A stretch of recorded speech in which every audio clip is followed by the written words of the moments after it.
Olá, a relação entre os poderes em Minas é o foco desta entrevista especial de hoje na TV MP. O nosso convidado é o governador Romeu Zema, que hoje vai falar sobre a harmonia entre o Executivo, o Legislativo e o Judiciário na defesa dos interesses da sociedade. Também participa comigo desta entrevista a jornalista e escritora Márcia Maria Cruz. Ela é mestre em Comunicação Social pela UFMG e doutora em Ciência Política. Muito obrigada pela sua presença aqui, participação, né, Márcia? Muito obrigada pela presença do senhor, governador, nessa entrevista. Prazer é todo nosso, Laura, Márcia, uma satisfação enorme estar com vocês aqui no Ministério Público. Pois é, muito bem-vindo à TV MP, espero que seja uma primeira vez de várias, né, governador? Exatamente. Bom, eu queria começar perguntando como é que está a relação entre os poderes hoje em Minas. Bom, Laura, eu te diria que está muito bem. Tanto é que as minhas idas, tanto ao Judiciário, aqui ao Ministério Público, à Assembleia, são muito frequentes. Tem havido um diálogo muito bom, que nessa minha segunda gestão melhorou mais ainda. E eu quero lembrar que durante a minha primeira gestão nós assumimos um estado caótico, e naquele momento ali, eu e a minha equipe quase que fizemos um trabalho de bombeiros. Nós tínhamos muitos incêndios para apagarmos. E graças a Deus a situação hoje é muito diferente da que nós tínhamos e temos desenvolvido com outros poderes diversos projetos, inclusive com o próprio Ministério Público, onde muitos projetos que têm como recursos TACs, que são assinados aqui, contribuem em muito para que o Estado, que ainda enfrenta muitas dificuldades financeiras, tenha condição de levar adiante alguns projetos, alguns investimentos. Então, essa parceria com o Ministério Público é muito próxima. O meu contato com o Dr. Jarbas é quase que tão frequente quanto com um secretário de Estado que eu tenho lá. Então, eu te diria que algumas vezes por semana nós conversamos e não é diferente com a Assembleia Legislativa, que agora com o presidente Tadeu, uma cabeça nova, um jovem, tem feito toda a diferença. Então, esse contato com a Assembleia também está muito mais próximo. E com o Tribunal de Justiça sempre foi um contato muito bom, sempre muito bem atendido. O tribunal também tem participado de diversas ações, principalmente aquelas ligadas à segurança pública. O tribunal tem um cuidado muito especial com o sistema prisional, com as APACs.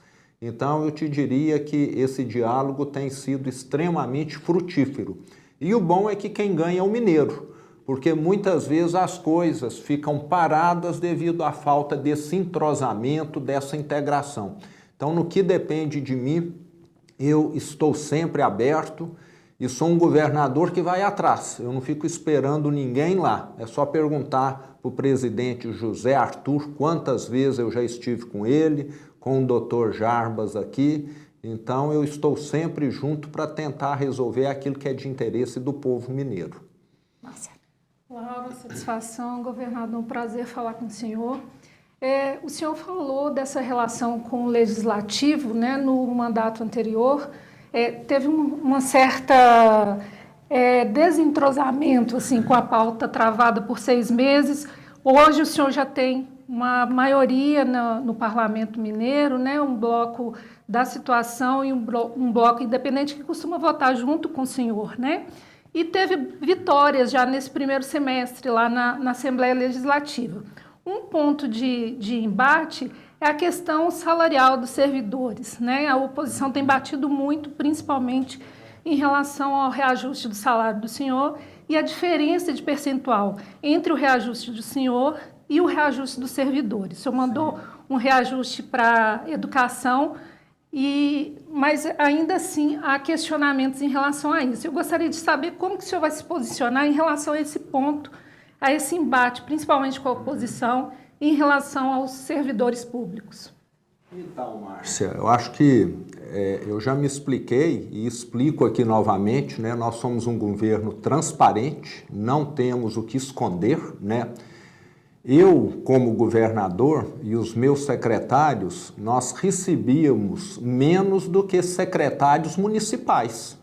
E eu comecei a perder secretários. Eu tive secretários que falaram, ó, eu estou saindo do governo, secretários com excelente desempenho, e falaram, porque eu vou trabalhar ali numa prefeitura, vou trabalhar menos e vou ganhar 3 vezes mais. Será que é certo isso? Dos governadores do Brasil, o meu era o menor salário. E eu lembro que durante toda a primeira gestão eu doei o meu salário. E a questão foi, para aumentar os salários dos secretários, é necessário aumentar o salário do governador. A Constituição prevê isso. Então, nós tivemos de fazer esse reajuste sob pena de perdermos boa parte do meu secretariado. Agora, hoje, eu dou total liberdade para qualquer um olhar e ver que eles estão ganhando semelhante ou até menos do que secretários de outros estados ganham. Então, foi uma correção para corrigir um erro que já estava aí há quase 20 anos. E lembrando que o Brasil é o país dos puxadinhos, né? Secretário em Minas ganhava pouco, mas ficava pertencendo ao conselho da empresa A, da empresa C, da empresa D, para poder completar o salário. Então vamos dar transparência, falar não, o salário é esse e não tem agora mais esses puxadinhos aqui. Então eu sou favorável à transparência e o que nós estamos fazendo é uma correção. Agora, o piso da educação em Minas, eu gostaria muito de dar um aumento muito maior, de 30%, de 40%, de 50%. Agora, e a situação financeira, Márcia? Né? Eu tenho de obedecer uma lei que chama Lei da Responsabilidade Fiscal. E nós extrapolamos nesse primeiro quadrimestre o gasto com o pessoal que a lei prevê. Será que eu vou ter de fazer uma ação ilegal? Então, eu sempre obedeci à lei, então eu tenho limitações.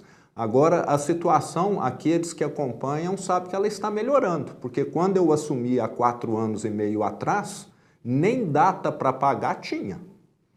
Quem recebia do Estado não sabia que dia que ia ser, hoje sabe.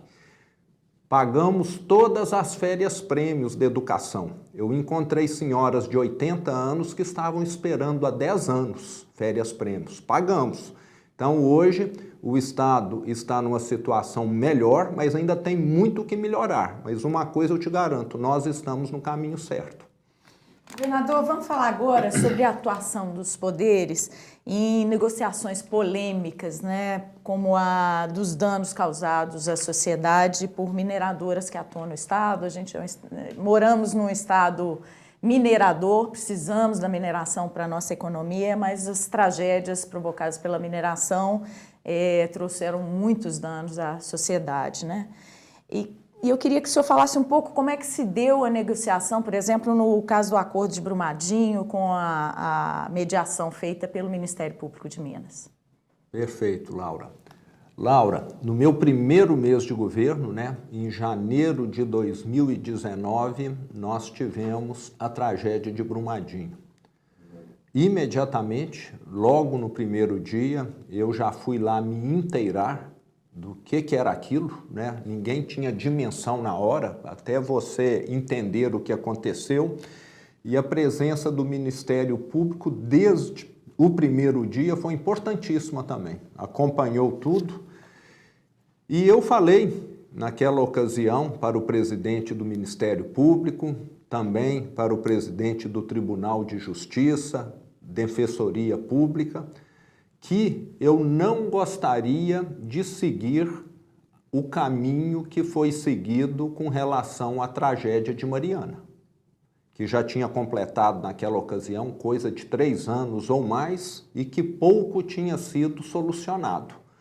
Nós sabemos que no Brasil as ações judiciais, dependendo, ficam anos ou até mesmo décadas para terem uma decisão, porque tem uma série de recursos, de protelações.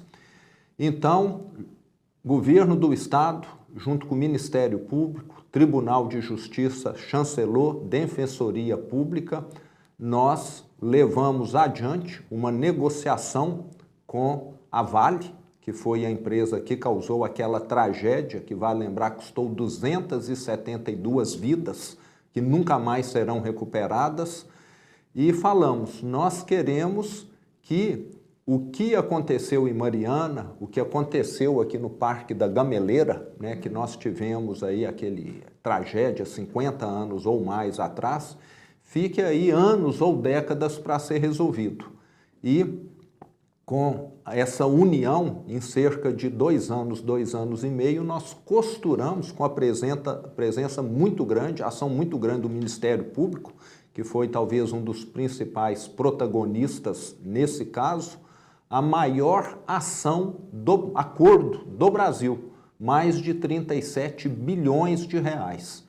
Então, eu quero aproveitar aqui e agradecer, porque se não fosse o Ministério Público de Minas, que foi o principal ator, muito dificilmente esse acordo poderia ter sido costurado. E nós mostramos que uma justiça que é ágil, uma justiça que faz um acordo é muito melhor do que uma sentença daí a 20, 30 anos, que geralmente é o que acontece. Eu tenho de registrar aqui também a participação do Ministério Público Federal, mas foi o Ministério Público Estadual, com uma equipe grande, robusta, que encabeçou todo esse processo e que fez com que esse acordo fosse possível. E hoje nós estamos vendo aí uma série de obras, de benefícios que são resultado desse acordo. Nós vamos concluir aqui em Minas Gerais os 6 hospitais regionais. Boa parte da verba é devido a esse acordo. As cidades aqui do Vale do Paraopeba estão recebendo uma grande quantidade de obras, de estradas, e vão receber muitas ainda, devido a esse acordo. A saúde de Brumadinho hoje funciona de uma maneira totalmente diferente do que era há 3, 4 anos atrás. Tem um hospital muito melhor, também devido a esse acordo. Então, esse acordo já entregou muita coisa boa para o mineiro e vai continuar entregando, porque ele tem um fluxo de pagamentos e tem uma série de obras que serão concluídas ainda nos próximos anos. E lembrando que 2 das maiores obras das últimas décadas em Minas Gerais também são provenientes desse acordo, que é o Rodoanel, que foi concedido recentemente, ano que vem essas obras já começam, está num processo de licenciamento ambiental nesse momento, e ampliação do metrô também, que recebeu aporte de recursos da tragédia. Então, o mineiro tem muito o que ganhar com tudo que aconteceu. Mas não podemos esquecer, 272 vidas foram perdidas. Então eu falo sempre isso, não tem nada que paga isso.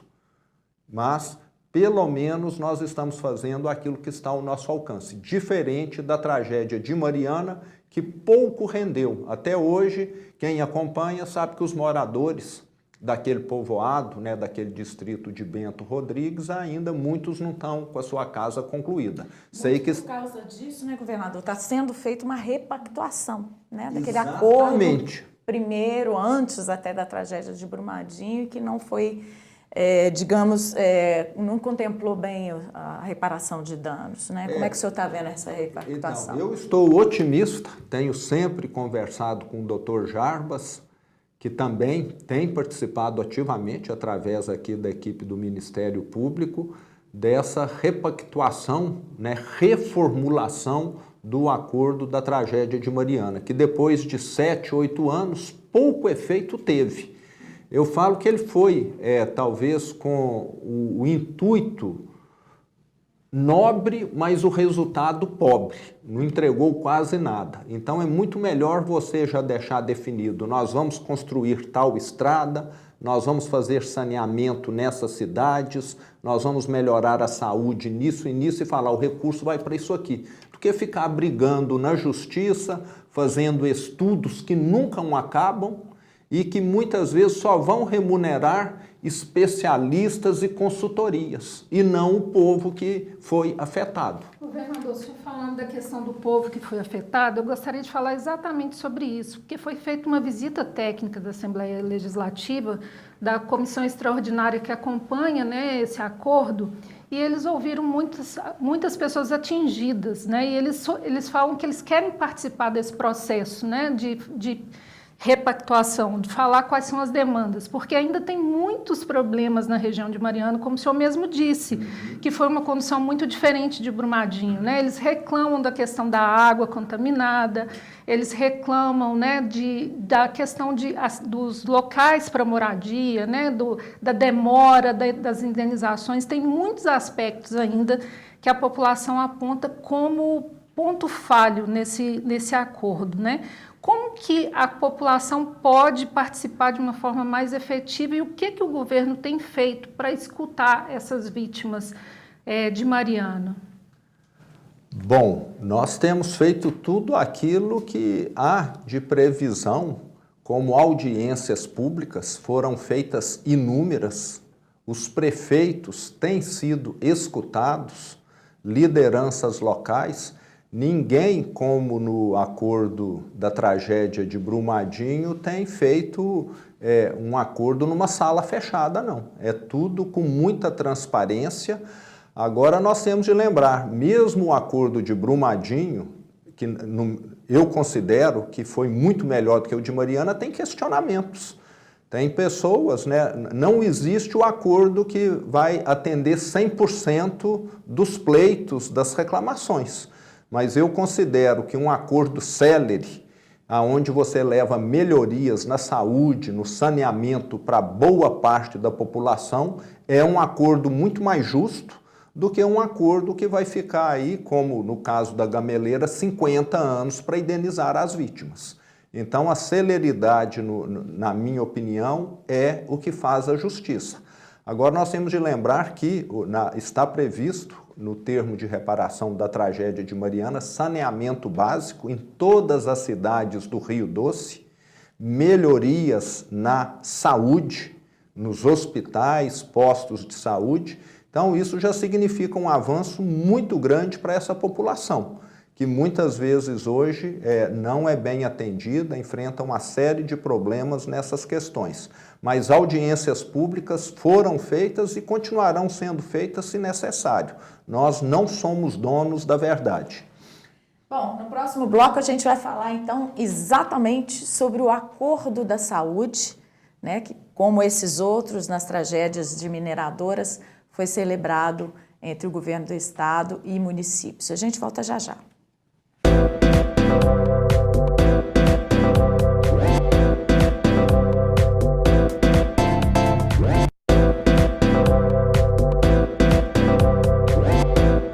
TVMP, em todo lugar, ao seu lado. Realização: Ministério Público de Minas Gerais.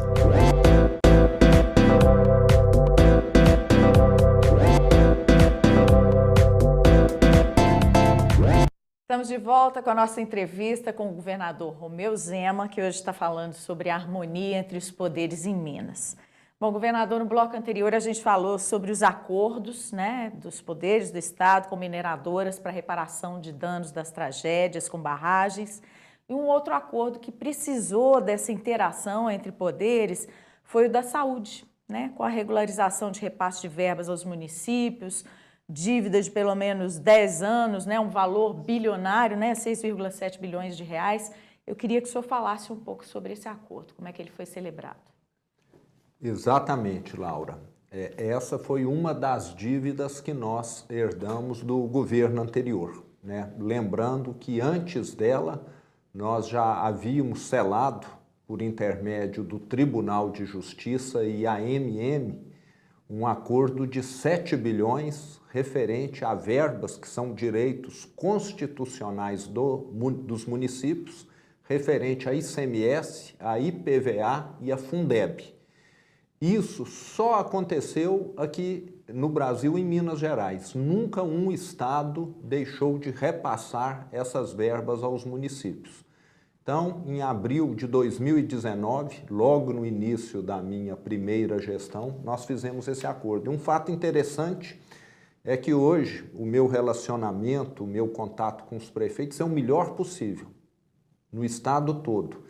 E na minha primeira semana como governador, eu tive uma manifestação de prefeitos gritando lá na cidade administrativa, porque eu acho que eles imaginavam que aquele calote iria perdurar.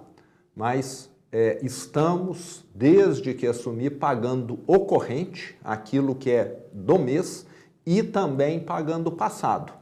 Essa primeira dívida de 7 bilhões que o Tribunal de Justiça selou, nós já quitamos e nesse momento nós estamos pagando o parcelamento dessa dívida que teve uma participação muito grande do Ministério Público, principalmente aí do Dr. Jarbas, que foi um dos grandes protagonistas.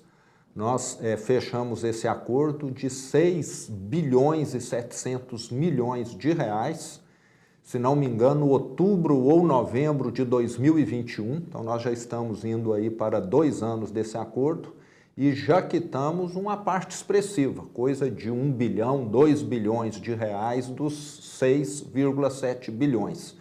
E isso tem feito com que as prefeituras, os municípios de todo o estado, tenham condição de fazer mais investimentos na saúde.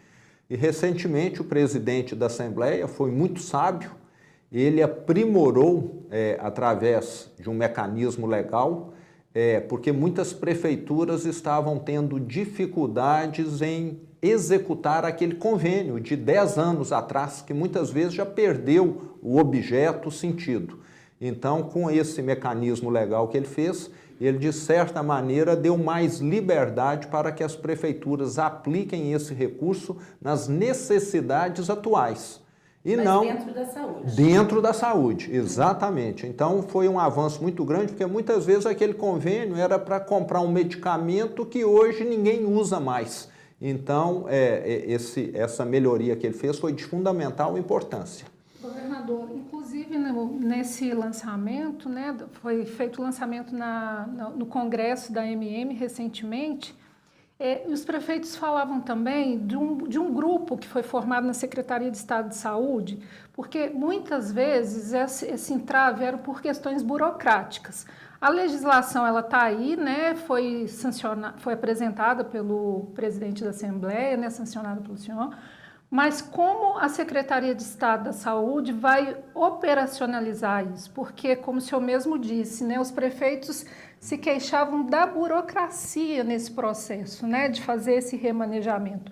O que avançou do ponto de vista da Secretaria de Estado de Saúde para que esse recurso possa, de fato, ser realocado para outras áreas dentro da saúde?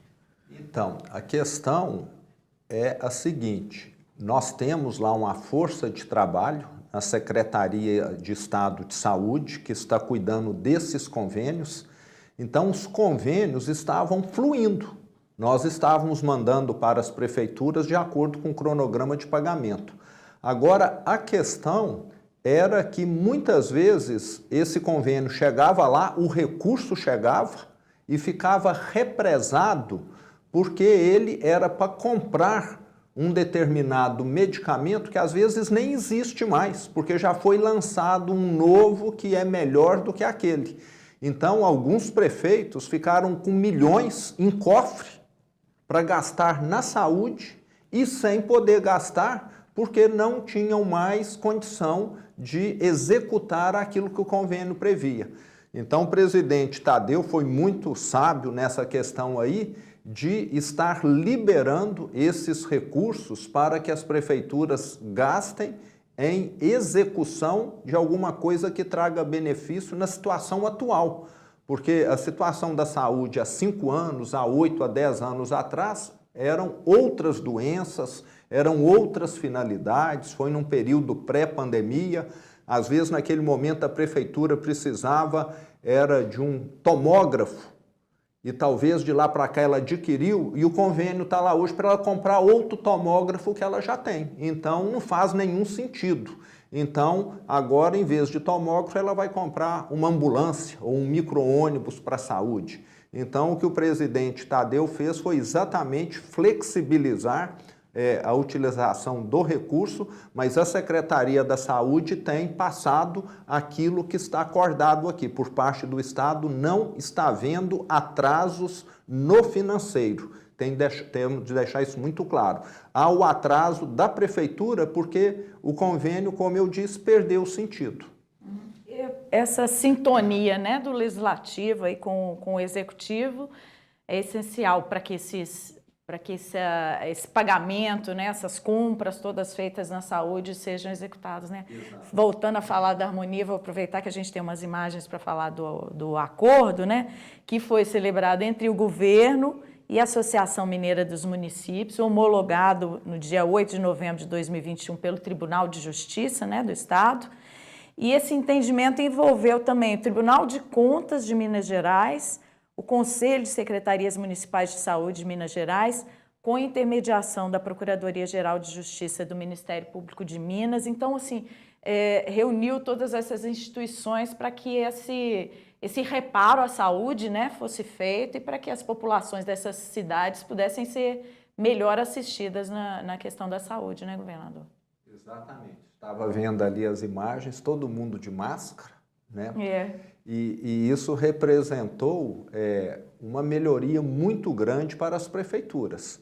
Mesmo com esses entraves que eu comentei, muitos convênios ainda eram possíveis de ser realizados, que às vezes era para reformar alguma UBS que ainda estava lá no meio do caminho. Tanto é que nós já concluímos, durante esses 4 anos e meio aí de gestão, mais de 100 UBSs em todo o Estado. O Estado, vale salientar aqui, tinha se transformado num cemitério de obras inacabadas. Então, avançamos bastante. E teve convênios da saúde que foram exatamente para nós concluirmos essas obras aí. Então, contribuiu muito. E nós estamos hoje acompanhando. Quando o prefeito fala, esse convênio aqui não tem mais condição de ser executado, nós temos aí hoje esse amparo legal que o presidente Tadeu criou, que possibilita a aplicação em outra área. E vi ali também, né, um grande ator naquela época foi o Gilvan Lacerda, que era o então presidente da MM, que lutou muito e que, junto com o Dr. Jarbas, teve um papel fundamental para que fosse concretizado aquele acordo. Nessa área de saúde, qual que é o problema maior que o Estado enfrenta, né? Um Estado com 853 municípios. Então, acho que você quase que já respondeu, né? Um Estado com 853 municípios, que problema que ele vai ter? Em algumas regiões, nós temos ainda vazios assistenciais. Eu fico extremamente triste, contrariado, quando eu vou numa região de Minas e o prefeito me fala, ou alguém lá que eu encontro me fala, eu faço hemodiálise 3 vezes por semana e ando 400 quilômetros para ir e 400 quilômetros para voltar. Isso é desumano. Quem faz hemodiálise já está com a saúde, de certa maneira, debilitada. Ele vai ficar durante 3 vezes por semana, praticamente 15 horas por dia fora de casa. Ele vai madrugar para poder chegar lá às 9 da manhã, vai ficar até o início da tarde e voltar para casa. Vai fazer isso na segunda, na quarta e na sexta, ou então na terça, na quinta e no sábado. Então, uma das prioridades que nós temos hoje e estamos fazendo é descentralizarmos essa hemodiálise.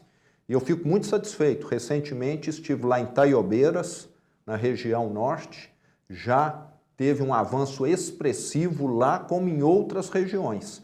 Essas viagens de 4 horas, hoje talvez a gente já tenha aí um limite de 2 horas para ir, 2 para voltar.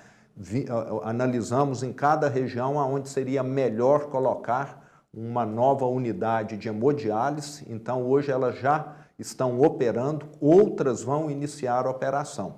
Além da hemodiálise, procedimentos de média e alta complexidade. Ficou famoso a questão aí de 6 meses, 1 ano atrás, um caso de uma moça de Poços de Caldas, que trabalhava na lavoura, que foi fazer lá uma refeição com álcool e que teve boa parte do corpo queimado. e ela precisava ser transferida para Belo Horizonte. Poços de Caldas, Belo Horizonte é muito longe. Então, hoje, nós já temos condição de tratarmos feridos de queimados, com queimaduras no sul de Minas, no Triângulo Mineiro, e vamos estar levando também para outras áreas de Minas. Porque para a família, deslocar 500 quilômetros é um sacrifício também para acompanhar o paciente. Então, nós vamos ter tratamento para queimados de alta complexidade em todas as regiões do estado também. Então, segue a mesma lógica aí da hemodiálise. E lembrando também que nós vamos concluir os 6 hospitais regionais, cujas obras estão paradas aí já há quase 7, 8 anos, que foram paralisadas no governo anterior ao meu. Parte deles já estão, nesse momento, com obras, outros que ainda não estarão, mas o recurso, que é o mais importante, está já depositado numa conta e só pode ser destinado para essa conclusão. Então, nós estamos falando de uma melhoria muito grande na saúde. Principalmente, eu fico muito satisfeito com o Hospital de Teófilo Otoni, que é uma região que não tem uma assistência médica adequada. A saúde ali no nordeste de Minas, naquela região de Teófilo Otoni, é uma saúde que ainda deixa muito a desejar. E com um hospital com mais de 400 leitos, que já está em obras lá, e que dentro de 1 ano e meio deve estar sendo concluído, a saúde daquela região vai sofrer uma melhoria que nunca teve.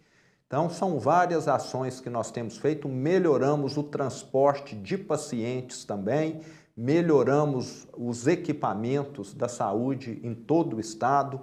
Hoje nós temos mais de 500 leitos de UTIs que foram agregados nesse pós-pandemia.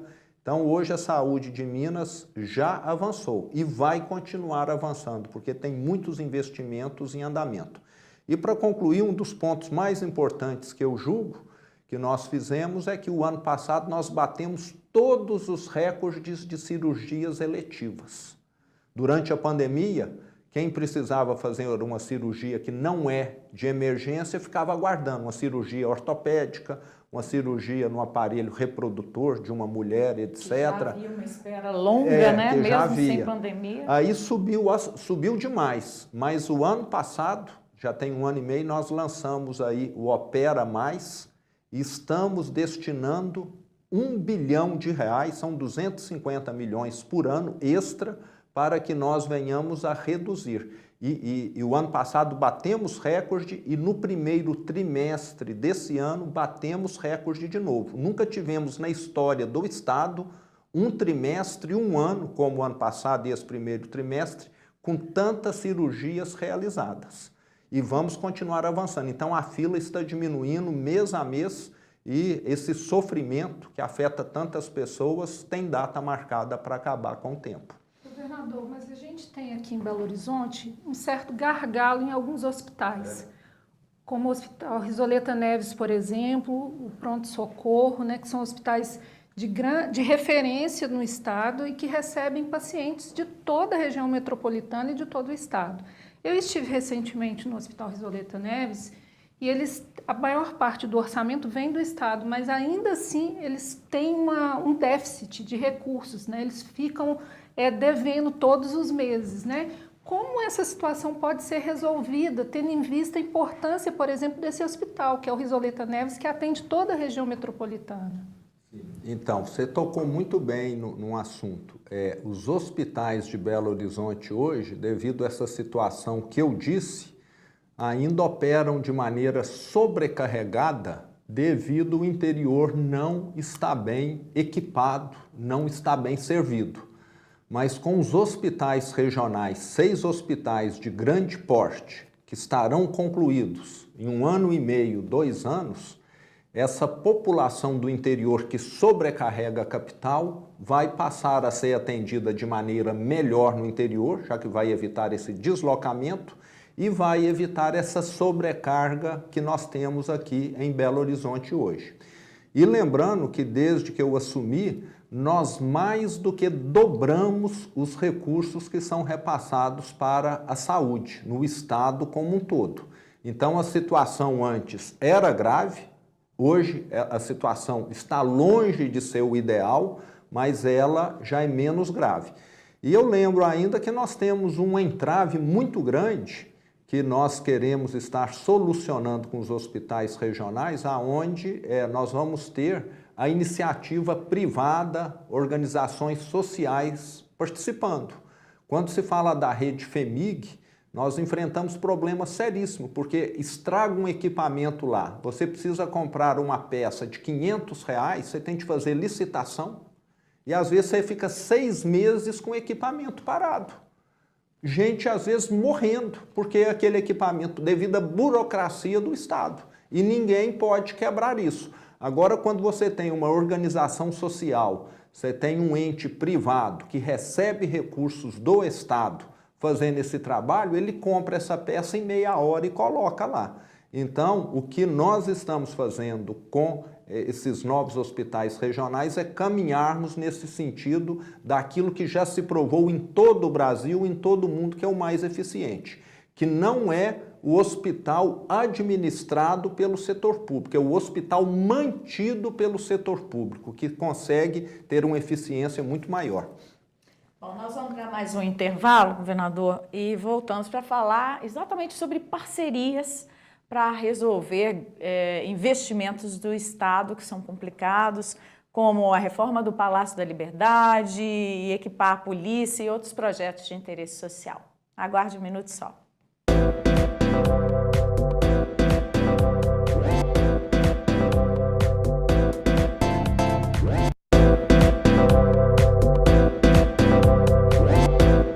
TVMP, em todo lugar, ao seu lado. Realização: Ministério Público de Minas Gerais.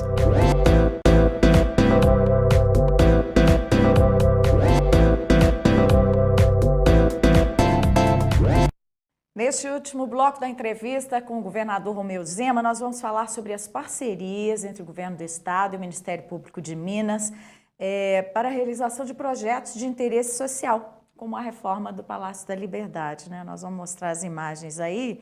Essa reforma foi anunciada em março deste ano pelo governo do Estado e o Ministério Público. A última intervenção feita no prédio do Palácio, na Praça da Liberdade, foi concluída em 2006, então já há um tempo, né, de deterioração desse imóvel. O valor completo dessa nova restauração, segundo o Instituto Estadual do Patrimônio Histórico e Artístico de Minas, é de R$9 milhões. Governador, conta pra gente como é que essa parceria foi viabilizada, né, com a participação do Ministério Público. Exatamente. Eu quero deixar aqui primeiro o meu agradecimento, né, ao Dr. Jarbas por estar fazendo esse aporte nesse prédio que é um monumento histórico de todos os mineiros, que serviu como Palácio do Governador até a mudança para a cidade administrativa em 2011, 2010.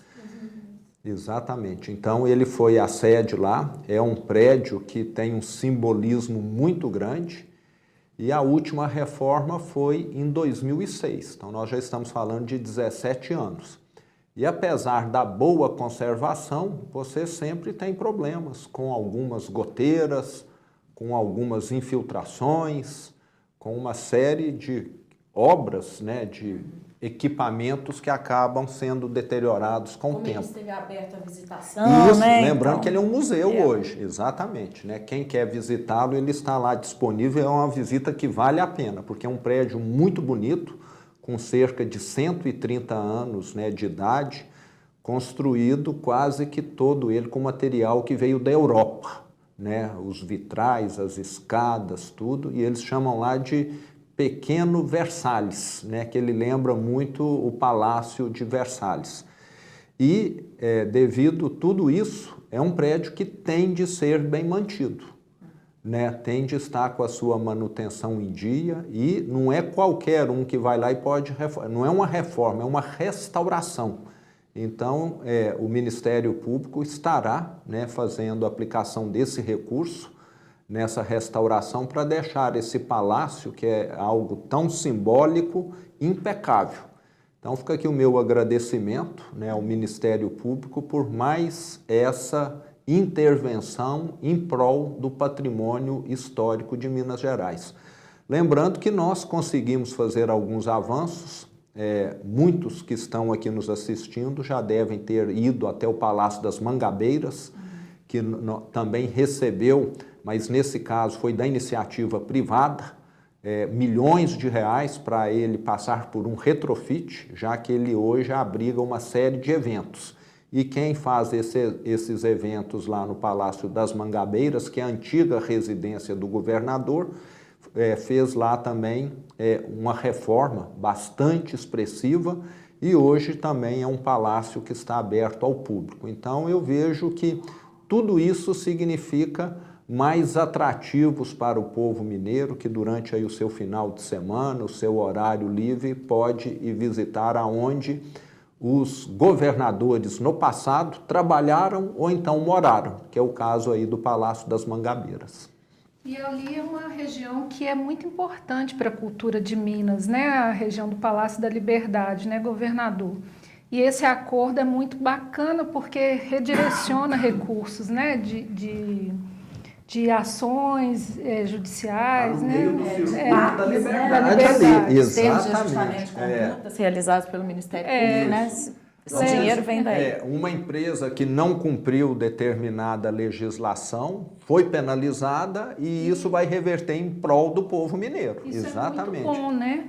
E aí eu queria fazer uma pergunta para o senhor de um prédio que está ao lado, que é tão importante quanto, que é a Biblioteca Estadual de Minas Gerais, que é um símbolo da cidade, mas que está em condições também de muita dificuldade. Até a questão do telefone, o senhor deve saber disso, né? Assim, às vezes, por não ter como ligar para a biblioteca, né? Eu queria saber se o senhor tem um plano também, né? Se tem alguma conversa com o Ministério Público também para recuperar e para dar mais beleza para esse espaço da biblioteca, que é tão importante quanto o Palácio da Liberdade para a cultura de Minas, né? Exatamente, concordo plenamente com o seu posicionamento. Inclusive estive num evento na biblioteca há cerca de 6 meses atrás, onde nós fizemos lá uma melhoria grande na questão do acervo da biblioteca, questão de equipamentos de informática.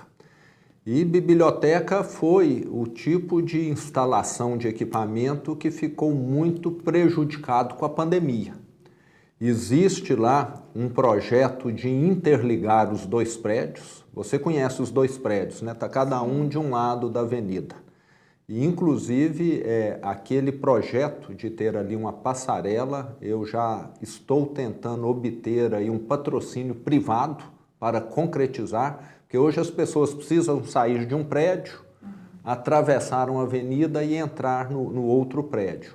Então, nós estaremos, sim, levando adiante outras melhorias nessa biblioteca que é de fundamental importância. Mas eu lembro que, hoje, grande parte dos mineiros, 80%, são as bibliotecas que estão aí no interior do estado, né? Já que só 20% reside aqui na região metropolitana. E nós temos feito aí um trabalho, né, de fortalecermos as prefeituras, que muitas vezes são o ente que banca as bibliotecas, que muitas vezes são municipais. Então eu tenho visitado muitas cidades, ido a muitas cidades onde o prefeito me fala, todo satisfeito, que devido a essa regularidade, esses pagamentos do patrás, ele tem conseguido levar adiante melhorias na biblioteca. Nós temos de lembrar que a biblioteca é importantíssima, mas nós temos de atender todos os mineiros e não só a capital. Esse prédio, especificamente da biblioteca, sofre o que outros do conjunto arquitetônico da Praça da Liberdade não sofrem, né? Vários hoje são museus, com aportes da iniciativa privada, de bancos, de mineradoras, né? Mas tem um outro prédio ali que agora vai ser contemplado por uma verba, por uma reforma, e que é muito importante, né? O Ministério Público anunciou a verba para a recuperação do Palacete Dantas, que faz parte ali do conjunto arquitetônico da Praça da Liberdade. Nós estamos vendo a imagem. Ele foi uma das primeiras residências privadas nobres de BH, construído pelo próprio dono, o engenheiro José Dantas, com um projeto de 1915 do italiano Luiz Olivieri. Segue esse estilo eclético de influência neoclássica da época, né? E restaurado ele vai ser aberto à população para receber exposições, eventos, vai se tornar um espaço para artistas pobres da periferia da capital, carentes também de oportunidades. Então, mais uma vez, o Ministério Público destina, né, verbas desses fundos, né, de acordos feitos, celebrados aqui, que vem de acordos de casos extrajudiciais, né, para vários outros fins também, né? E esse do Palacete Dantas vai ser importante para a gente ter essa residência tão bonita, nesse prédio tão bonito, aberto, né, para a população, governador. Deu para ver pela imagem aí que realmente, e quem passa ali vê a beleza desse prédio, né? E agora, mais um equipamento para o público. Ele já foi sede de Secretaria de Cultura, né? Era aberto, mas hoje está fechado. Exato. E o bom é que vai servir para promover a cultura, novos talentos, né? Já que ali vão se realizar exposições, eventos. Então, é mais um ganho para o povo mineiro e fica aqui mais uma vez o meu agradecimento ao Ministério Público que está viabilizando a recuperação, a restauração, né, de um prédio histórico que também está ali no Circuito da Liberdade, que é uma das áreas que mais atrai turistas. Então, tudo isso é um círculo virtuoso. Você vai gerar empregos, você vai atrair turistas, você gera renda, você gera atrações para o povo mineiro, então tudo isso só traz coisa boa. Então, é uma satisfação muito grande, mais uma vez, nós estarmos aí trabalhando juntos com o Ministério Público. Essas parcerias, como eu estava falando, são destinadas a outros fins também, né? Um deles é equipar as polícias, né? Que é uma coisa que o governo do estado não daria conta sozinho, né? No ano passado, a gente vai mostrar imagens também, foram feitas compras de câmeras para uniformes de policiais, né? Que seriam para gravar ações nas abordagens, outras ações da corporação, né, dando um amparo às ações da Polícia Militar. A gente também teve a compra de veículos para a PM do Meio Ambiente recentemente, né, com recursos de acordos ambientais feitos pelo Ministério Público. O Estado não dá conta de suprir isso tudo, né, governador? Exato, é muito investimento. Nós fazemos muitos aportes, mas quando chega um recurso extra como esse do Ministério Público é muito bem-vindo. Lembrando que na minha primeira gestão nós batemos um recorde também, que eu fiquei muito satisfeito, de entregas de viaturas novas para as forças de segurança. E tivemos a participação do Ministério Público. Fica o meu agradecimento aqui também aos deputados estaduais e federais que através de emendas parlamentares também destinaram aí um recurso expressivo, que completado pelo Estado possibilitou com que nós batêssemos esse recorde. Então hoje as forças de segurança de Minas Gerais têm equipamentos, principalmente viaturas, melhores do que há 4 anos e meio atrás. Ainda temos de avançar, de melhorar. E esse trabalho conjunto com o Ministério Público tem ajudado muito. Tivemos aí há pouco tempo, no mês de maio, a entrega das viaturas para o meio ambiente, dos drones, que também vão ajudar. Eu mesmo... época agora, então, da seca, né, com incêndio. Eu mesmo tive a oportunidade lá de manusear um drone, né, e é impressionante como é fácil, né? Eu sei que precisa ter um curso, e como é potente a câmera, né? Você com um drone que custa muito mais barato, o deslocamento, a operação, nem se compara a um helicóptero ou uma viatura, você consegue ali ter visão de uma área muito grande e detectar qualquer foco de incêndio ainda no início. E incêndio, todos sabem, se combater no início é fácil, depois que ele toma uma determinada proporção é quase que impossível. Então, são equipamentos que vão ajudar muitos. Lembro também que tem as câmaras de uniforme, né, que também já estão funcionando com a Polícia Militar e que representa uma segurança adicional para o policial, que hoje muitas vezes é acusado de ter feito o que não fez. Então, como aquela câmera grava tudo, o policial trabalha com muito mais tranquilidade do que um outro que às vezes é acusado indevidamente. Então, todas essas ações do Ministério Público têm colaborado muito com a segurança pública e, de acordo com os dados do Ministério da Justiça, aqueles que foram publicados o ano passado, referente a 2021, Minas Gerais era o estado mais seguro do Brasil, o estado que tinha a menor incidência de crimes violentos. E tudo isso tem essa contribuição de vocês aqui do Ministério Público. Governador, o Assembleia Fiscaliza, do final do ano, fez um questionamento em relação a esses recursos investidos, né? A gente comemora, né, essa possibilidade desse acordo para ter um recurso para as câmeras, mas eles cobram, né, inclusive um deputado que é da base do senhor, mais recurso efetivo do Tesouro Estadual, né? Mais recurso vindo do Estado. Né? E aí como fica essa questão? Como que o Estado responde, né, a esse segmento da segurança? Porque é um questionamento deles, né? Mais recursos do Estado, um aumento no efetivo de policiais. Isso foi apresentado na Assembleia Fiscaliza. Exato, Márcia. Já está previsto, né, um aumento de efetivo que está acontecendo, tanto na Polícia Civil, como na Polícia Militar, como na Polícia Penal. Até o fim dessa minha atual gestão, nós vamos ter aí um aumento expressivo. Nós sabemos que durante aquela reforma da Previdência que aconteceu em 2019, 20, nós tivemos ali um grande número de profissionais da segurança que se aposentaram porque temiam alguma possível perda, mas hoje os comandantes, a nossa delegada geral já tem lá todo um plano de aumento de efetivo que vai se concretizar nesses próximos anos. E quem acompanha a área da segurança sabe dos grandes investimentos que nós temos feito no Estado. O exemplo das viaturas aqui, a digitalização dos sinais de comunicação, que até pouco tempo atrás em todo o Estado eram analógicos e possibilitavam que qualquer entidade criminosa intercedesse, conseguisse escutar o que as forças de segurança estavam conversando. Então, com a digitalização, essa interceptação fica impossível e representa um avanço muito grande. Agora eu sei que tanto a saúde, quanto a educação, quanto a segurança gostariam demais. E eu também gostaria. Mas como nós falamos aqui, eu tenho limitações. Eu não vou começar uma obra sem ter o recurso definido para concluí-la, como já foi feito no passado. Ir lá estourar foguete, jogar confete, começa e para. Tudo que nós começamos, nós estamos concluindo. E o cemitério de obras inacabadas em que se transformou Minas Gerais só tem reduzido.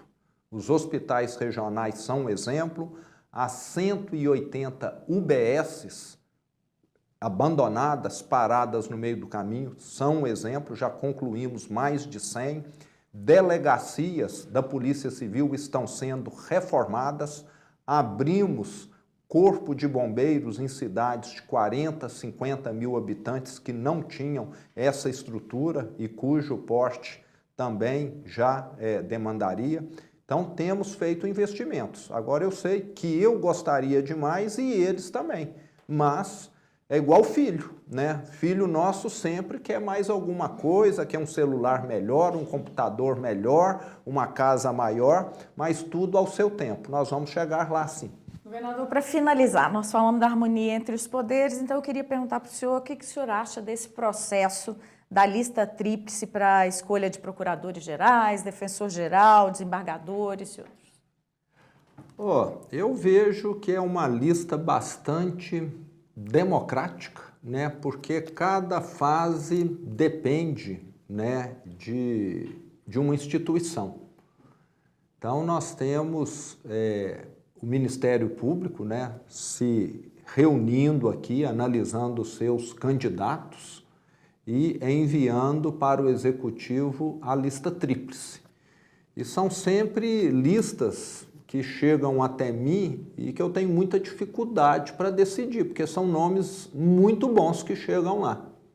entende? Então, você está ali com um concurso de Miss, onde as finalistas são pessoas que teriam condição de ser a Miss Minas, a Miss Brasil, com toda certeza. Então, acaba sendo uma decisão muito difícil e até desconfortável por esse motivo. Mas temos procurado fazer o melhor ali, né? E a indicação das próprias instituições na votação interna ajuda? Ajuda, sinaliza muito bem, é lógico, né? A votação interna, quando tem, né, vamos dizer, uma diferença maior, não deixa de ser uma sinalização de que há ali uma nítida preferência por determinada pessoa. Eu estava aqui dizendo referente à competência, acho que competência todos têm. Agora tem a questão da preferência interna, né? Às vezes todos os 3 candidatos são excepcionais no que diz respeito à questão de competência técnica, mas um deles é mais benquisto, é mais querido ali pela instituição. Então você acaba, de certa maneira, tendo de levar isso em consideração também. Governador, muito obrigada por ter aceitado o nosso convite para vir aqui à TVMP. Espero que a gente tenha outras oportunidades. Foi um prazer, Laura, foi um prazer, Márcia, uma satisfação estar aqui com vocês. Teremos outras oportunidades, sim. Parabéns aí por estar aí colocando o MPTV novamente aí no ar. Obrigada, Márcia, pela participação também. E a você que esteve nos assistindo, continue ligado na programação da TVMP. Eu volto em breve.